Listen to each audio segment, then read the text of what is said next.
தவிக தலைவர் விஜயின் வருகையை அறிந்து மதுரை விமான நிலையத்தை நோக்கி படையெடுக்கும் பெண் தொண்டர்கள் குறித்த தகவல்களுடன் செய்தியாளர் சத்யகுமார் இணைகிறார். அவரிடம் பேசலாம்.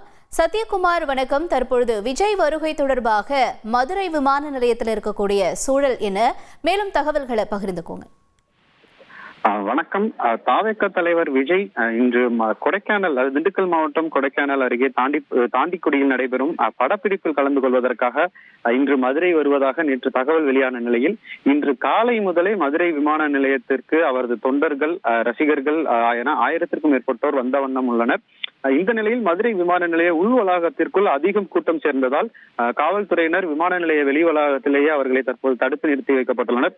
கிட்டத்தட்ட 14 ஆண்டுகளுக்கு பிறகு விஜய் மதுரை வருவதையொட்டி, மேலும் இந்த கட்சி தொடங்கிய பிறகு வருவதால் ரசிகர்களுடன் சேர்த்து இந்த தொண்டர்களும் காலை முதலே வந்த வண்ணம் உள்ளனர்.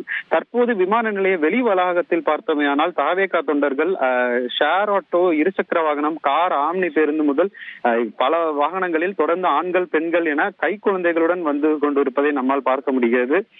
மேலும் இந்த விமான நிலையத்திற்கு வரும் வாகனங்களை காவல்துறையினர் தடுத்து நிறுத்தி பயணிகளா என உறுதிப்படுத்தப்பட்ட பிறகே அவர்கள் விமான நிலையத்திற்குள் அனுமதிக்கப்படுகின்றனர். மேலும் தொடர்ந்து இன்று பார்த்தோமேயானால் மதுரை வரும் விஜய் இங்கிருந்து பெருங்குடி வரை ரோட் ஷோவில் பங்கேற்பதாக தகவல்கள் வெளியான நிலையில் கூடுதலாக மதுரை மற்றும் சுற்றுவட்டார பகுதிகளில் இருந்தும் தவிக தொண்டர்கள், விஜய் ரசிகர்கள் தொடர்ந்து மதுரை விமான நிலையத்தை நோக்கி படையெடுத்த வண்ணம் உள்ளனர். உங்களுடைய தகவல்களுக்கு நன்றி சத்யகுமார். செய்திகளை உடனுக்குடன் தெரிந்து கொள்ள உடனே சப்ஸ்கிரைப் பண்ணுங்க.